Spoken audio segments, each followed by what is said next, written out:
വേനൽക്കാലങ്ങളിൽ ചൂടിനെ അതിജീവിക്കാനും നമ്മുടെ ദേഹത്തിന് ഏറ്റവും നല്ലതും ഹെൽത്തിയും ആയിട്ടുള്ള ഒരു ഡ്രിങ്കാണ് സംഭാരം.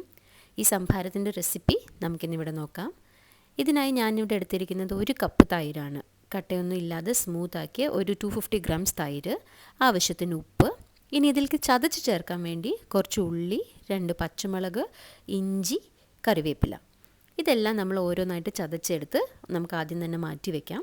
വലിയ സൈസ് ഉള്ളിയാണെങ്കിൽ ഒരു 6-7 എണ്ണം, ചെറുതാണെങ്കിൽ ഒരു 4-5 എണ്ണം, അതാണ് ഉള്ളിയുടെ കണക്ക്. അത് നന്നായി ചതച്ച് മാറ്റിയ ശേഷം നമ്മളൊരു 2 ഇഞ്ച് നീളത്തിലുള്ള ഇഞ്ചി കഷ്ണങ്ങളാക്കി ഇതുപോലെ നന്നായി ചതച്ചെടുക്കുക. നമ്മുടെ സംഭാരത്തിന് ഒരു എരിവ് കിട്ടാൻ വേണ്ടിയിട്ട് നമ്മളൊരു 2 മുതൽ 3 പച്ചമുളക് വരെ എടുക്കാം. അതും നന്നായി ചതച്ച് മാറ്റാം. ഇനി കറിവേപ്പിലയാണ് സംഭാരത്തിന് കുറച്ചും കൂടി ടേസ്റ്റ് കൊടുക്കുന്നത്. നമുക്ക് കൈ കൊണ്ട് വേണമെങ്കിലും കഷ്കിയിടാം, അല്ലെങ്കിൽ ഇതുപോലെ വെറുതെ ഒന്ന് ചതച്ച് നമുക്ക് വയ്ക്കാം. ഇനി നമ്മൾ എടുത്തു വെച്ചിരിക്കുന്ന തൈര് ഒരു മിക്സിയുടെ ജാറിലേക്ക് മാറ്റുക. നമ്മളിതൊന്ന് വെള്ളം ചേർത്ത് അടിച്ചെടുക്കാൻ പോവുകയാണ്. കാരണം ഇങ്ങനെയാകുമ്പോൾ ഭയങ്കര കട്ടിയായിരിക്കും തൈര്. അപ്പോൾ നമ്മൾ അതിനെ ഒന്ന് ലൂസാക്കാൻ, കുടിക്കാനുള്ള പരുവത്തിനാക്കാൻ വേണ്ടിയിട്ട് 1 കപ്പ് വെള്ളം നന്നായി ഒന്ന് മിക്സിയിൽ അടിച്ചെടുക്കുക, ഏകദേശം 1 മിനിറ്റോളം.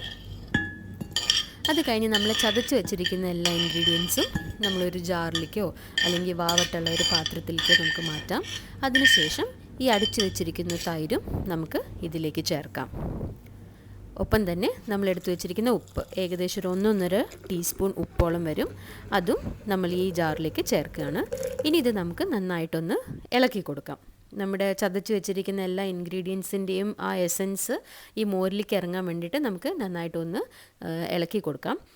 ഇതിപ്പോൾ ഒരു കട്ടിയുള്ള ഒരു പരുവാണ്. നമുക്ക് കുടിക്കാനാണെങ്കിൽ ഇത്തിരിയും കൂടെ ലൂസാവണം. അതുകൊണ്ട് നമ്മൾ 1 കപ്പ് വെള്ളം കൂടെ ഒഴിക്കുകയാണ് ഇതിലേക്ക്. സോ ഇതിൽ ടോട്ടൽ 1 കപ്പ് തൈരും 2 കപ്പ് വെള്ളമാണ് ഇപ്പോൾ ഇതിലുള്ളത്. ഇതൊരു കുടിക്കാൻ പറ്റുന്ന പരുവാണ്.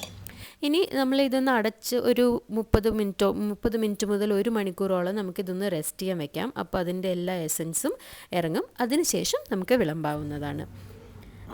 ഇനി ഇത് എൻ്റെ ഹസ്ബൻഡ് പരീക്ഷിക്കാൻ പോവുകയാണ്. ഇപ്പോൾ